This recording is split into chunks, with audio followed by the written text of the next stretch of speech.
En nombre del Señor Jesucristo, gracias Padre. Tú eres bueno y para siempre es tu misericordia. Hoy nos toca el capítulo número 26 del libro de Números. El capítulo número 26 del libro de Números. Padre, leemos tu preciosa palabra en el nombre del Señor Jesucristo. Amén.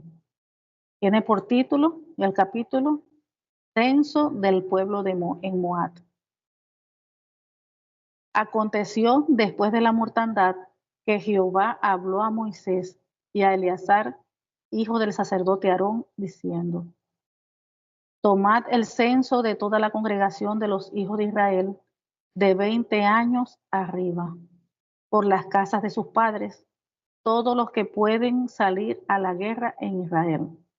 Y Moisés y el sacerdote Eleazar hablaron con ellos en los campos de Moab, junto al Jordán frente a Jericó, diciendo: Contaréis al pueblo de 20 años arriba, como mandó Jehová a Moisés y a los hijos de Israel que habían salido de tierra de Egipto. Rubén, primogénito de Israel.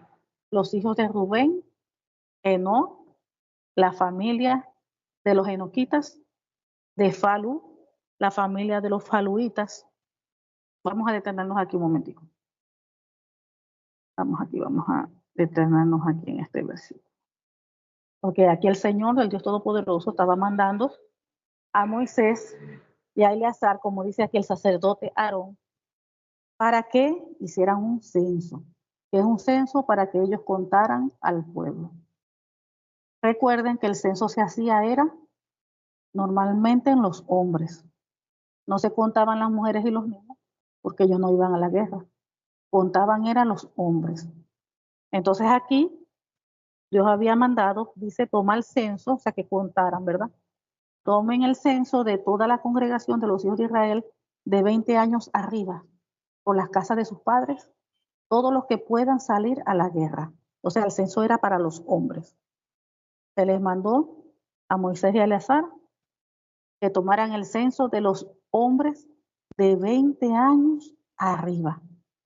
Todos los que pudieran salir a la guerra. Porque podría ser que había una persona que tuviera 20 años o 20 y pico de años, pero estaba imposibilitado para ir a la guerra. De repente era porque no podía caminar solo, porque tenía muletas, por alguna situación física, y no, si eso le impedía salir a la guerra, pues no podía. Por eso que dice que todos los que pueden salir a la guerra, o sea, el que pudieran. Si alguien no, físicamente no estaba apto, sencillamente no se contaba, no podía. 3. Y Moisés y el sacerdote Eleazar hablaron con ellos en los campos de Moab. Ya habíamos dicho, habíamos comentado quién era Moab. Que Moab fue el hijo mayor de la hija mayor, de la hija mayor de las dos hermanas que vivían allá en Sodoma y Gomorra. Se acostó con su padre, lo embriagaron y fue donde nació, allí fue donde nació Moab. Y ese nombre Moab también le pusieron a la región de donde estaban los descendientes de él. Por eso es que se le llama allí los campos de Moab o allí la región de Moab. Entonces, continuamos. Y Moisés y el sacerdote Eleazar hablaron con ellos en los campos de Moab, junto al Jordán, frente a Jericó, diciendo: Contaréis el pueblo de 20 años arriba, como mandó Jehová a Moisés y a los hijos de Israel que habían salido de la tierra de Egipto. O sea que se mandaron a contar fue a los hombres. A los hombres. Y el primogénito de Israel, que también habíamos comentado, el primogénito de Israel, que recuerden que se le llama al pueblo de Israel, fue porque de Israel, que antes se llamaba Jacob, primero se llamaba Jacob, luego se le colocó Israel. De Israel, de allí salieron lo que fue las 12 tribus. Y estas son las 12 tribus de las cuales están hablando. que fueron los 12 hijos de Israel, que antes se llamaba Jacob. Por eso que se le llama el pueblo de Israel, porque de él fue la descendencia. Allí, como quien dice, fue donde se cumplió la promesa de la descendencia de Israel. Entonces dice que Rubén fue el primogénito de Israel, y los hijos de Rubén, de Enoc, la familia de los enoquitas. Aquí vemos que ellos le agregan, al final se le agrega itas. Dice de Enoc, la familia de los enoquitas. De Falu, la familia de los faluitas. De Esrón, la familia de los enronitas. De Carmi, la familia de los carmitas. Estas son las familias de los rubenitas, y fueron contados de ellas 43.730.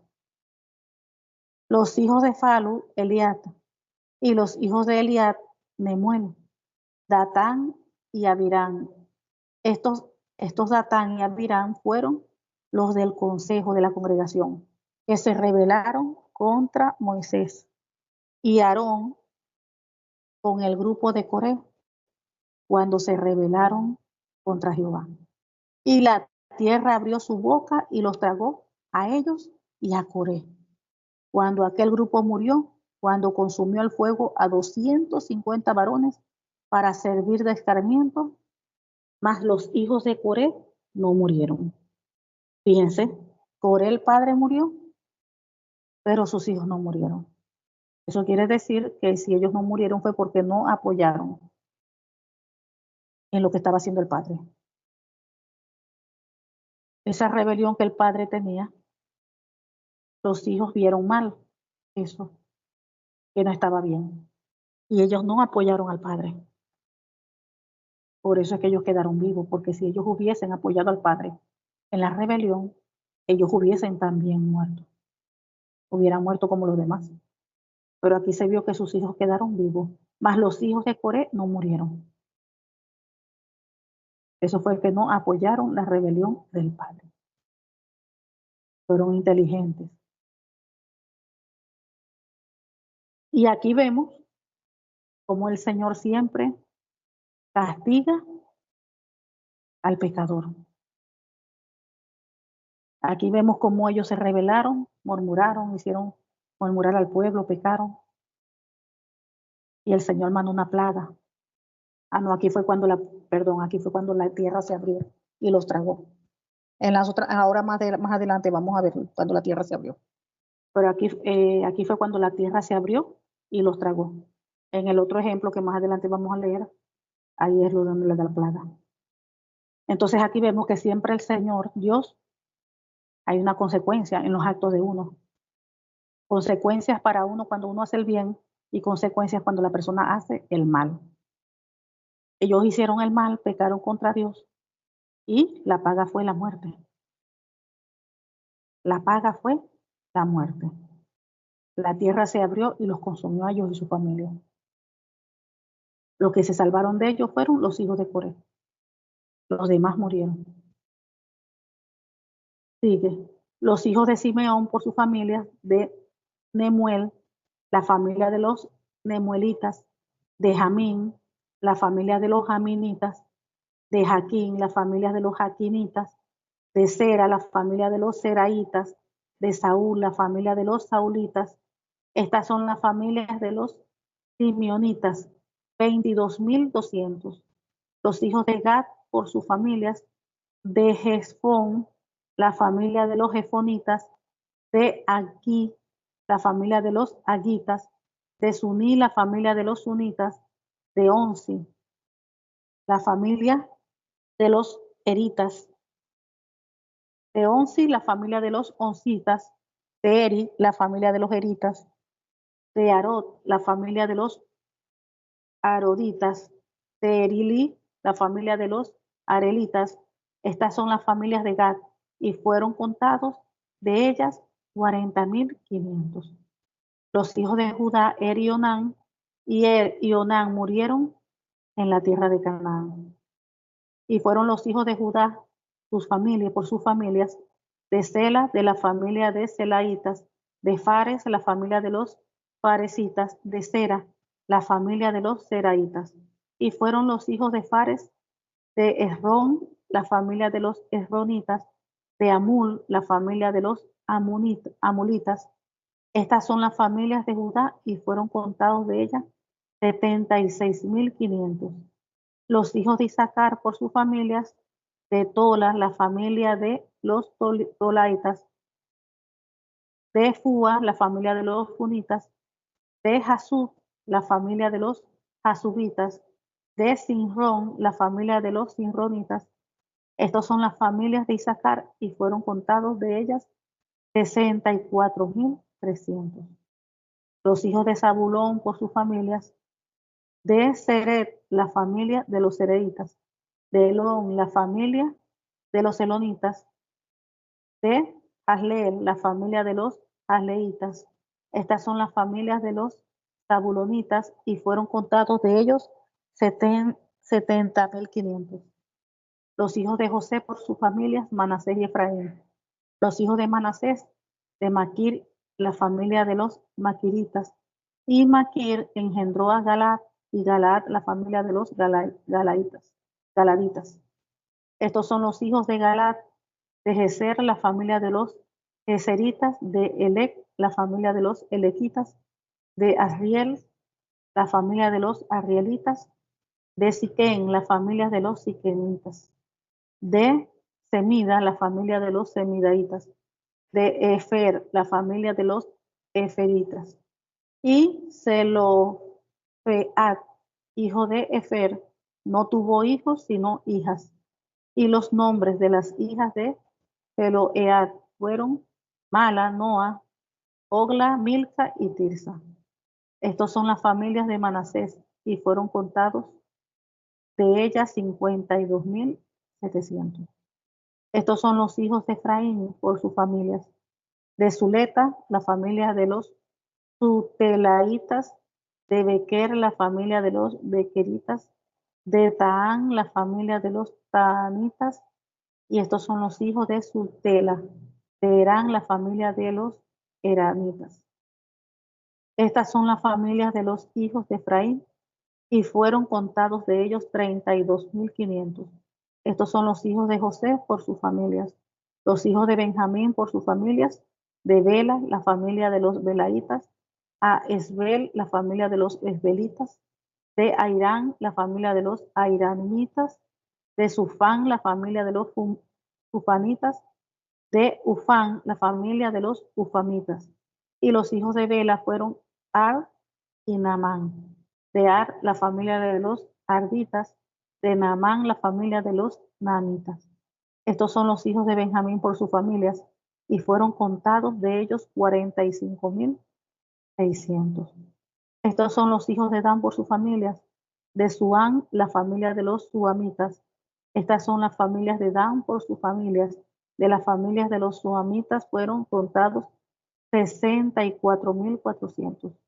Los hijos de Aser por sus familias: de Emma, la familia de los inmitas; de Isaúl, la familia de los isuitas; de Bería, la familia de los beriaitas. Los hijos de Beria, de Aver, la familia de los eberitas; de Malquier, la familia de los malquielitas. Y el nombre de la hija de Aser fue Sera. Estas son las familias de los hijos de Aser, y fueron contados de ellas 53.400.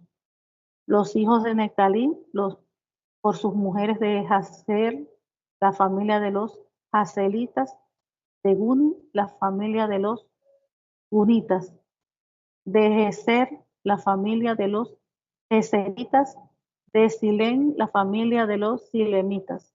Estas son las familias de Nectalí por sus familias, y fueron contados de ellas 45.400. Estos son los contados de los hijos de Israel: 601.730. Amén. Vamos a detenernos aquí un momento. Aquí vemos, como dijimos también aquí en el inicio, ¿verdad? Que Dios había mandado hacer un censo a Moisés y a Aarón. para saber cuántos hombres habían disponibles que podrían salir a la guerra. Y se contaron de 20 años arriba. Eran 12 tribus y vemos que habían miles y miles y miles. Ellos a dónde iban, se estaban haciendo un censo para saber cuánto habían disponible para la guerra. Recuerden que ellos estaban en el proceso para ellos tomar su tierra por heredad, la tierra de Canaán, la tierra que Dios le había prometido. Entonces Dios se las prometió, vamos a decir, espiritualmente ya eran de ellos, porque había una promesa de parte de Dios, pero ellos tenían que tomarla ahora físicamente. Y eso es igual que hoy en día nosotros. Dios a nosotros, a muchos, Dios da promesa directamente a nosotros.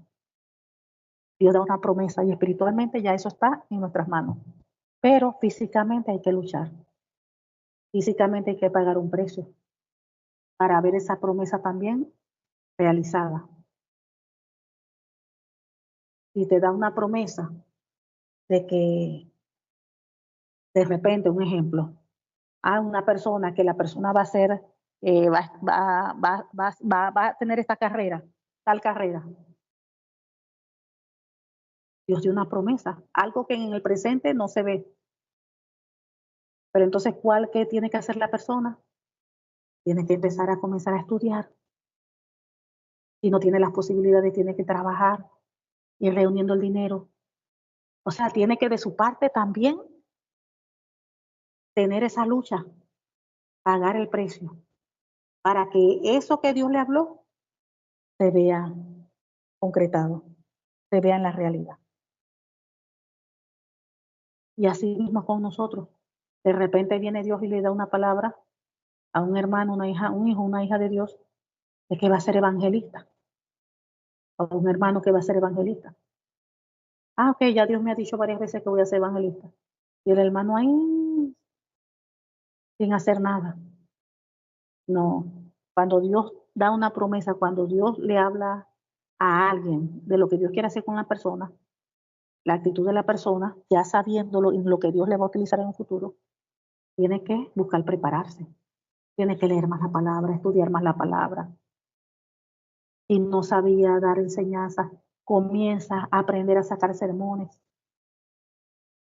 La persona busca el conocimiento también al prepararse, porque Dios le va a guiar en todo.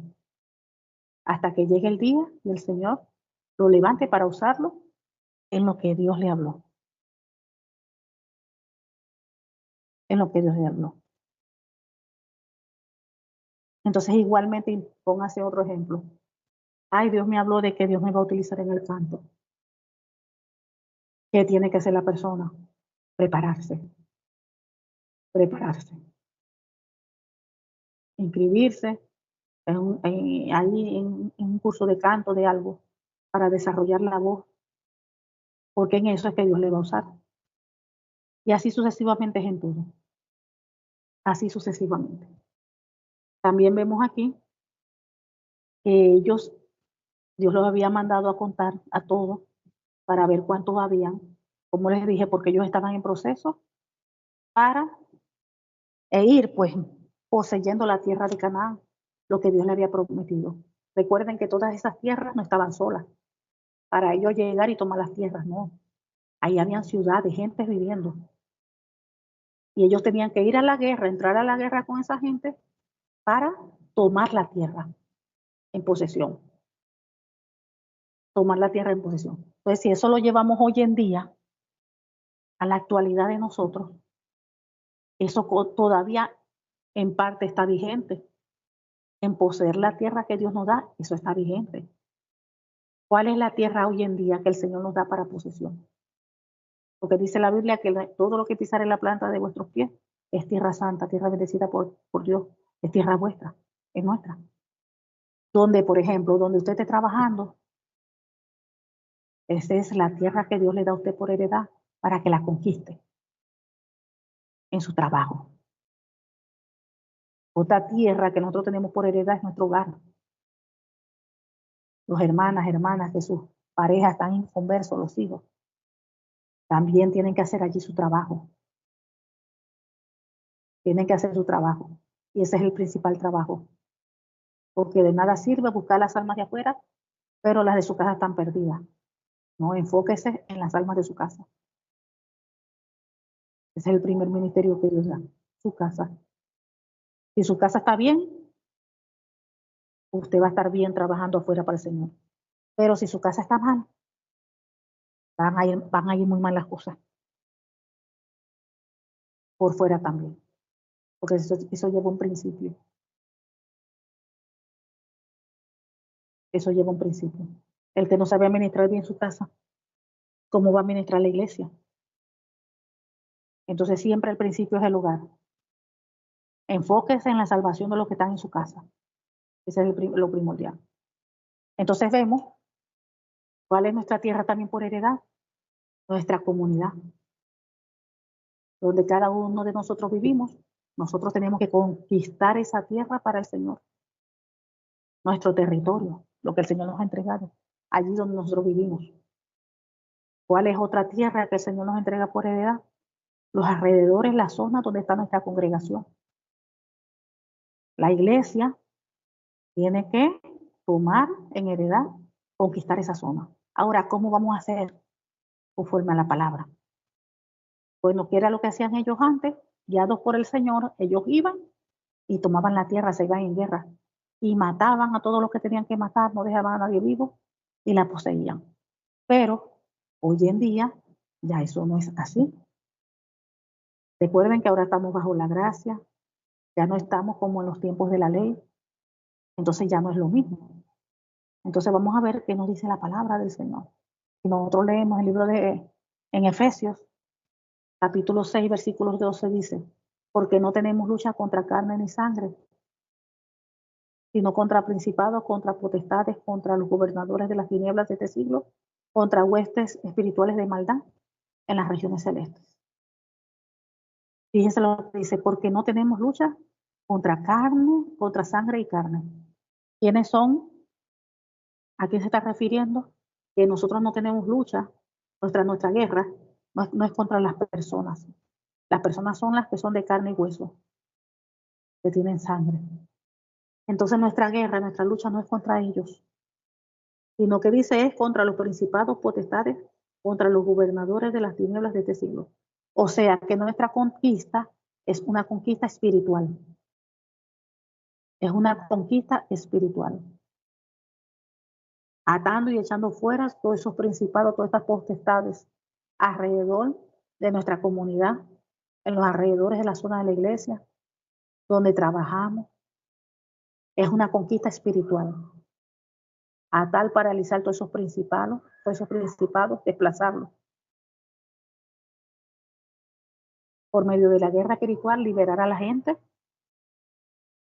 Por medio de la guerra espiritual, la liberación, liberar a la gente, para que esa gente llegue a los pies de Cristo, se conviertan, reciban al Señor, se conviertan a Dios, obtengan la salvación de nuestro Señor, que da nuestro Señor Jesucristo, por haberlo recibido a Él. Entonces eso es nuestra conquista. Esa es nuestra tierra de Canaán. Conquistar la zona que Dios nos dio para poseerla. Entonces ellos lo estaban haciendo de una manera física. Ya tenían la promesa que Dios les había dado, que esa tierra era de ellos. Ya tenían la promesa de parte de Dios, esa palabra. Y ellos estaban aferrados a esa palabra. Pero esa promesa espiritual se tenía ahora que materializar. Y ellos tenían que trabajar para que esa promesa se materializara. ¿Y cuál era el trabajo de ellos? Conquistar físicamente, obtener las tierras y poseerlas, para adueñarse de las tierras que ya se los había prometido Dios, que ya tenían la promesa. Fíjense, ¿no? Igualmente es con nosotros. Igualito. Dios nos da allí una promesa. Tenemos las promesas de la palabra de Dios en la Biblia. Cada promesa que Dios nos da. Pero esa promesa nosotros tenemos que también ponerle nuestra parte y trabajarla. Dependiendo de lo que Dios nos prometa, nosotros tenemos que poner nuestra parte. Por ejemplo, cuando Dios nos habla allí en Deuteronomio, de las bendiciones de la obediencia.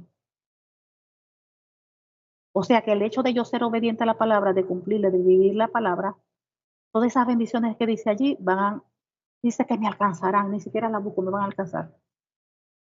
Para que esa promesa se vuelva realidad en mi vida, yo tengo que poner de mi parte y tengo que someterme a Dios en todas las áreas de mi vida. Ser obediente a Dios en todo lo que Dios dice, establece en su palabra, para que eso se cumpla en mí. Porque eso no va a venir como un arte de mágica, así solo, no. Yo tengo que someterme, yo tengo que obedecer a Dios en todo, para que esas bendiciones vengan sobre mí. No es al revés. Que yo vivo una vida como yo quiera, libre, tranquila, light, pero quiero que las bendiciones vengan, que Dios venga, me bendiga, que derrame las bendiciones de los cielos, que se abran los cielos, derrame todo. Uy, Dios no trabaja así. Por eso que la palabra del Señor dice, busca primeramente el reino de Dios y su justicia, y lo demás añadido será. O sea que yo tengo que preocuparme, enfocarme, es arreglar mi vida delante de Dios. De que yo esté en todas las áreas de mi vida alineada a la palabra. Y todo lo que yo he deseado y he querido, Dios me lo va a dar. Pero cuando yo me alineo, cuando yo me someta, cuando yo sea de verdad una cristiana alineada a la palabra de verdad, no de boca, sino de verdad, con mis hechos delante de Dios. Entonces tenemos que aprender eso. Porque a la iglesia de Cristo, al pueblo de Dios, se le olvida mucho eso. Se acostumbran a vivir muchos una vida tranquila, light, alejada de la palabra, y quieren así la bendición de Dios. Entonces no, tienen que de verdad vivir una vida apegada a la palabra. Porque separados del Señor Jesucristo no la podemos hacer.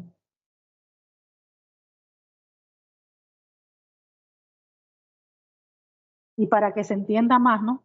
Estoy, por ejemplo, un ejemplo para que se entienda lo que te está explicando.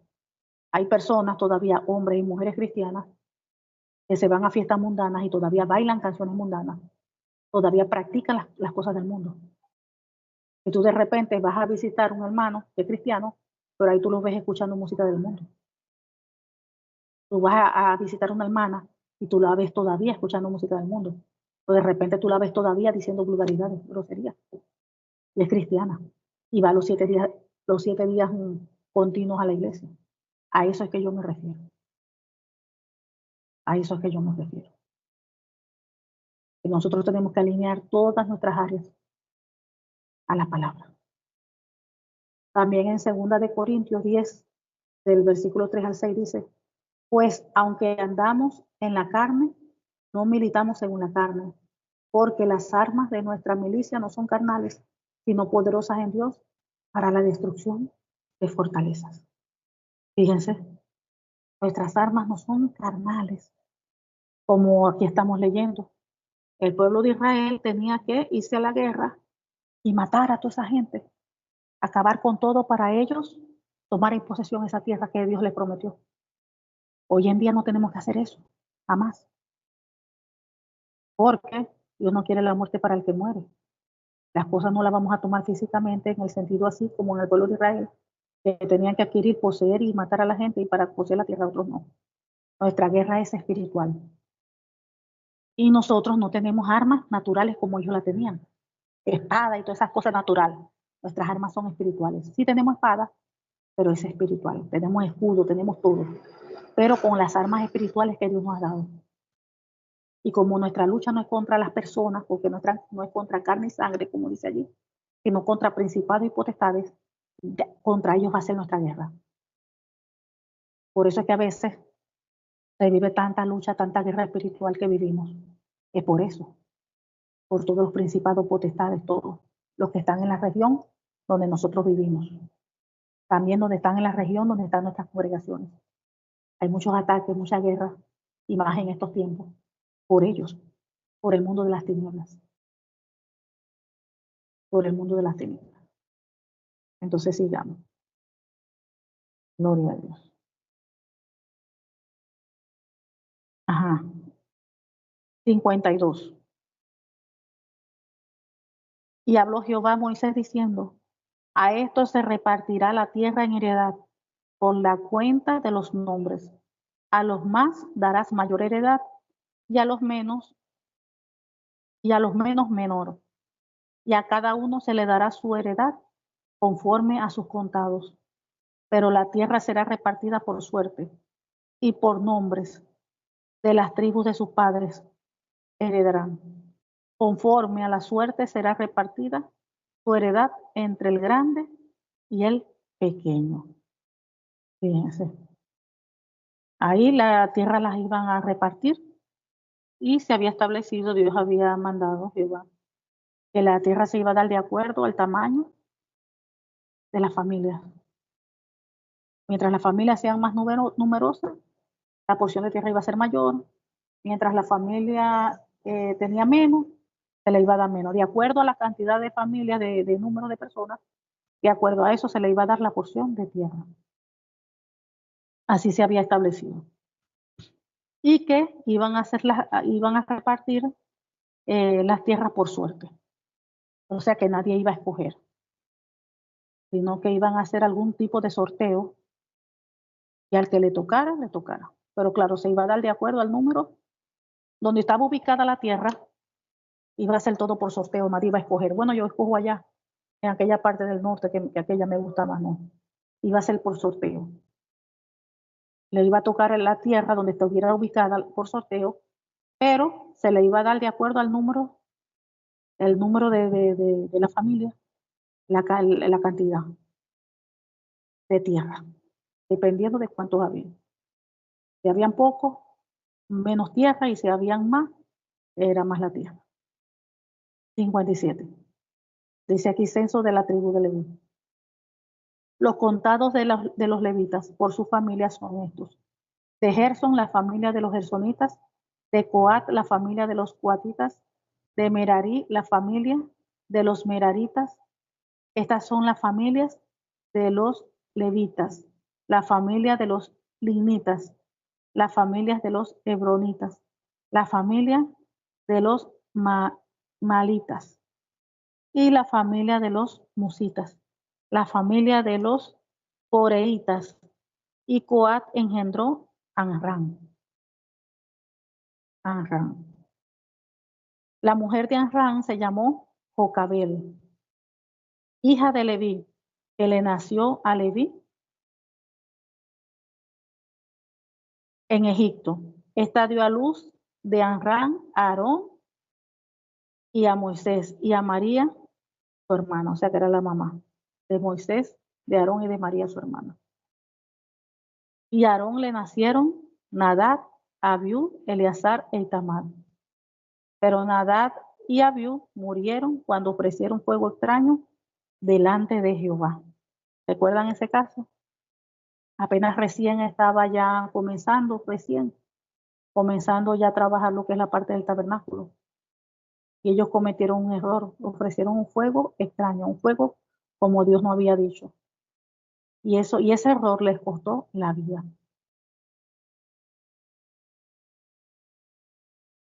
Dice, ellos murieron. De los levitas fueron contados 23,000, todos varones de un mes arriba, porque no fueron contados entre los levitas de Israel, por cuanto no les había de ser dada heredad entre los hijos de Israel. Así Dios los había establecido así, Jehová. Todas las tribus iban a recibir su heredad, menos los levitas, porque Dios mismo iba a hacer su heredad. Dios le iba a proveer todo a ellos. Por eso que no se había establecido para ellos en aquel momento una heredad. 63. Estos son los contados por Moisés y el sacerdote Eleazar, los cuales contaron los hijos de Israel en los campos de Moab, junto al Jordán, frente a Jericó. Y entre estos ninguno hubo de los contados por Moisés y el sacerdote Aarón, quienes contaron a los hijos de Israel en el desierto de Sinaí. Porque Jehová había dicho de ellos, morirán en el desierto, y no quedó varón de ellos, sino Caleb, hijo de Jefoné, y Josué, hijo de Nun. Wow, ¿se recuerdan de esto? ¿Se recuerdan de esto? En este caso, solamente quedaron vivos Caleb y Jefoné. Perdón, solamente allí habían quedado vivos Caleb, hijo de Jefoné, y Josué, hijo de Nun, ellos dos. ¿Se recuerdan que este era el caso de los 2 espías? De los 2 espías, los 10 que habían hablado mal, y los 2, que fue Caleb y Josué, hablaron bien. Y los 10 habían hablado mal, murmurado, hicieron pecar a parte del pueblo. Y aquí fue donde a ellos cayó una plaga. Dios envió una plaga y murieron. Fíjense, y aquí dice que Caleb y Josué sobreviven. Siempre el pecado trae la muerte. Anteriormente vieron que la gente moría, Dios abría la tierra, Él les traía plaga y morían. Hoy en día puede ser que no mueran físicamente. Hay personas que están muertos, pero uno no sabe. Pero hoy en día la muerte es prácticamente espiritual. Espiritual. Y puede llegar hasta una muerte física. Pero hemos visto que siempre la paga del pecado, o sea, hay consecuencias. Consecuencias. Y aquí vemos que estos son los contados por Moisés y el sacerdote Eleazar, los cuales contaron los hijos de Israel en los campos de Moab. Moab. Recuerden que Moab fue el hijo de Lot,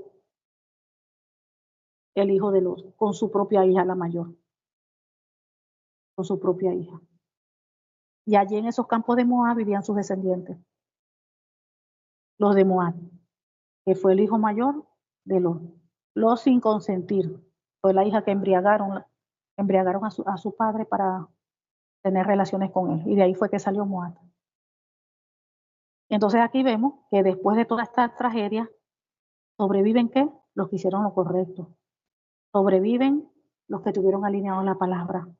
Sobreviven los que son obedientes a la palabra del Señor. Todo el que aquí desobedeció, el que anduvo en rebeldía, en murmuración, en crítica, siempre terminó mal. Porque siempre hay una consecuencia espiritual. Y hoy en día, eso estoy hablando de hoy en día, siempre hay una consecuencia espiritual. Porque cuando uno peca, uno ofende a Dios y ahí hay una brecha. Y entra contaminación a la vida de uno.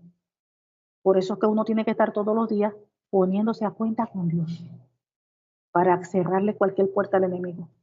Porque cuando el enemigo entra, dice la Biblia que el ladrón vino para hurtar, matar y destruir. Es lo que está esperando que nosotros le demos la oportunidad. Una oportunidad para entrar y hacer daño. Porque él no va a hacer bien. Él va a venir a hacer daño. Así como siempre lo hizo, utilizando a todos aquellos que le dieron la puerta en el pasado. Le dieron la oportunidad. Cuando comenzaron a murmurar, ahí entró división. Y vemos cómo entró también destrucción porque ellos murieron. Recuerden el caso de María cuando murmuró también contra su hermano Moisés. Ella se llenó de lepra. Oh Dios, por el pecado de ella. Entró lepra a ella. Y tuvieron que apartar del pueblo. Y el pueblo se detuvo 7 días. O sea que eso trae detenimiento. Trae detenimiento en la vida de la persona que cae en pecado. O sea que pecado, porque eso es pecado de murmuración. Y detiene su casa, su hogar. Porque trae detenimiento. Cuando se le abren las puertas del enemigo, el enemigo entra con toda mala intención, con todo el mal.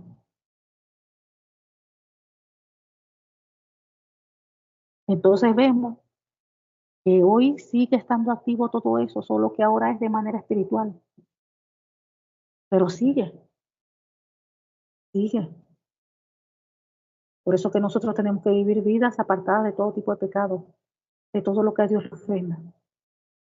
Tenemos que guardar nuestro testimonio, porque la Biblia nos manda también a ser personas irreprensibles, que no tenga nadie de qué acusarnos. Tenemos que cuidar todo, nuestra manera de hablar, nuestra manera de comportarnos. Tenemos que cuidar nuestra manera de vestirnos.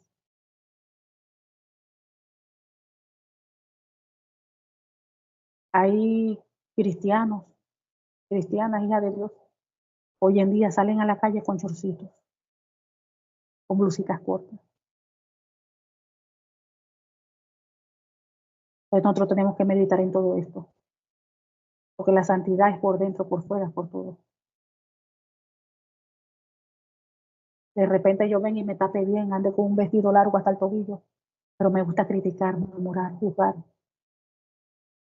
Ahí estoy pecando igualito. ¿De qué me sirve taparme hasta el tobillo? Pero en la área de la boca tengo que alinear a la palabra.